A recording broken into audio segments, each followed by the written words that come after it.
బంగారం మళ్లీ 1,00,000 మార్కుకు చేరువవుతోంది. ట్రంప్ టారిఫ్ల ప్రకటనతో పాటు ఫెడరల్ రిజర్వ్ వడ్డీ రేట్ల ప్రకటనకు ముందు స్వర్ణం మధ్యతరగతి కుటుంబీకులకు చుక్కలు చూపుతోంది.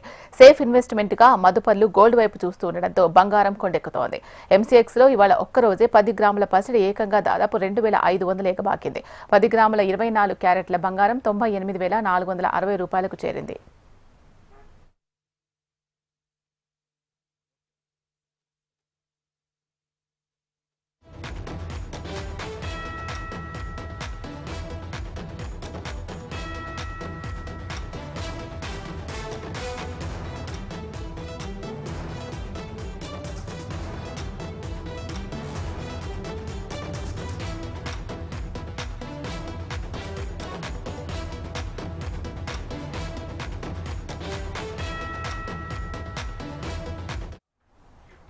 బంగారం మళ్లీ 1,00,000 మార్కుకు చేరువవుతోంది. ట్రంప్ టారిఫ్ల ప్రకటనతో పాటు ఫెడరల్ రిజర్వ్ వడ్డీ రేట్ల ప్రకటనకు ముందు స్వర్ణం మధ్యతరగతి కుటుంబీకులకు చుక్కలు చూపిస్తోంది. దీనికి సంబంధించి మరింత సమాచారం మా బిజినెస్ ఎడిటర్ మురళి అందిస్తారు. మురళి, చెప్పండి. షీలా ₹1,00,000 చేరుకుని సామాన్యుడికి చుక్కలు చూపిన గోల్డ్ కొద్ది రోజుల పాటు దిగొచ్చినట్టు కనిపించింది. అయితే మళ్ళా బంగారం ధరలు బగ్గుమంటున్నాయి. ఏదైతే ఈక్విటీ మార్కెట్స్ కొంత రికవర్ అయినప్పటికీ గోల్డ్ సేఫ్ ఇన్వెస్ట్మెంట్ హెవెన్ గా మళ్ళీ పుంజుకుంటోంది. ఒకవైపు ట్రంప్ టారిఫ్లపై ఏమాత్రం తగ్గకపోవడము, అట్లాగే డాలర్ బలహీనత, వీటన్నిటితో పాటు గోల్డ్ లో మనకి సేఫ్ రిటర్న్స్ బాగా వస్తాయని చెప్పేసి ఇన్వెస్టర్స్ అడుగులు వేయడం ఒకటి. మరోవైపు ఫెడరల్ రిజర్వ్ వడ్డీ రేట్లు తగ్గిస్తే చీప్ మనీ కూడా కమాడిటీస్ లోకి వస్తుంది. సో ఎల్లో మెటల్ మరింత పెరుగుతుందనే అంచనాలు కూడా పసిడి ధరలు బగ్గుమంటానికి కారణంగా చెప్పుకోవచ్చు. శీలా, మొత్తంగా 1,00,000 దాటే అవకాశం ఉందా? 1,00,000కు చేరువై మళ్ళీ తగ్గుముఖం పట్టే అవకాశాలు ఉన్నాయా? అంటే ఆల్రెడీ 1,00,000 మార్క్ క్రాస్ చేసింది కాబట్టి మళ్ళీ 1,00,000కి వెళ్ళడం పెద్ద విషయం కాదు. అయితే ఆ మార్క్ దగ్గర ఎంతవరకు సస్టైన్ అవుతుందనేదే కీలకమని చెప్తున్నారు. అయితే అంతర్జాతీయ అనిశ్చితి పరిస్థితులు పెద్దగా తొలగిపోలేదు. అట్లాగే ట్రంప్ తన ఏదైతే తీరు ఎప్పుడు ఎలా ప్రవర్తిస్తారనేది టారిఫ్ల విషయంలో దూకుడు కూడా అట్లానే ఉంది. సో ఈ కారణాలన్నీ చూస్తే మళ్ళీ 1,00,000 మార్కు దాటే అవకాశం ఉంది.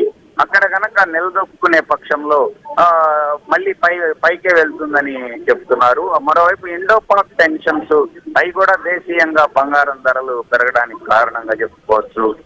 ఏదైనా పసిడి కొంత తగ్గుముఖం పట్టినప్పుడు ఏ రోజైతే తగ్గుతుందో అప్పుడు కొనుగోలు చేస్తూ వెళ్ళడం బెస్ట్ ఆప్షన్ అనేది నిపుణులు చెప్తున్నమాట.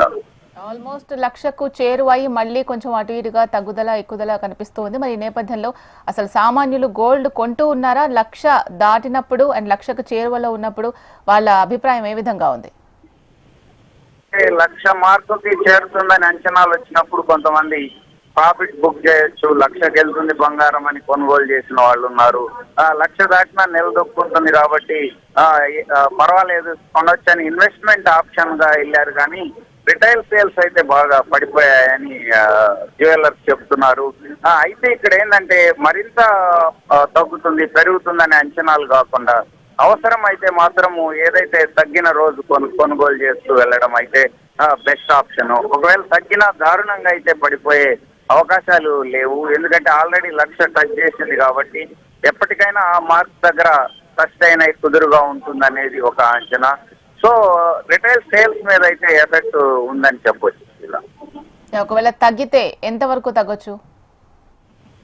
తగ్గినా 90,000, 85 to 90 మధ్య వస్తేనే మళ్ళీ అక్కడ అంత తగ్గింది కాబట్టి మళ్ళీ పెరుగుతుందని అంచనాలతో అక్కడ కొనుగోళ్ల మద్దతు వస్తుంది, బయింగ్ సపోర్ట్ దొరుకుతుంది. అట్లాగే ఈ అనిశ్చిత పరిస్థితులు ఎలాగూ ఉన్నాయి, వీటన్నిటితో పాటు మళ్ళా ఎగిసే ఛాన్స్ ఉంది అనే అంచనాలతో అక్కడ కొనుగోళ్లు జరిగే అవకాశం ఉంది. కాబట్టి ఏదైనా తగ్గినా 85 to 90 మధ్య ఉంటుంది తప్ప భారీగా అయితే పడిపోయే అవకాశాలు లేవని చెప్పు. 1,00,000 దగ్గర స్టేబుల్ గానే ఉంటుందా? పెరిగే అవకాశాలు ఉన్నాయా? టెక్నికల్ గా చూసుకుంటే 1,00,000 దగ్గర ఈసారి కొంత స్టెబిలిటీ అయితే వస్తుందని చెప్తున్నారు. ఇదేంటంటే గ్లోబల్ ఫ్యాక్టర్స్ డిసైడ్ చేస్తాయి కాబట్టి దాని ప్రకారం ఉంటుంది. మనం ఏదైతే అంతర్జాతీయ మార్కెట్ చూస్తే ఇప్పటికీ బలంగానే ఉంది. $3,300 పర్ ఔన్స్ పలుకుతోంది. కాబట్టి ఈసారి 1,00,000 మార్క్ టచ్ అయితే అక్కడ కంటిన్యూ అయ్యే అవకాశాలు ఎక్కువగా ఉన్నాయి.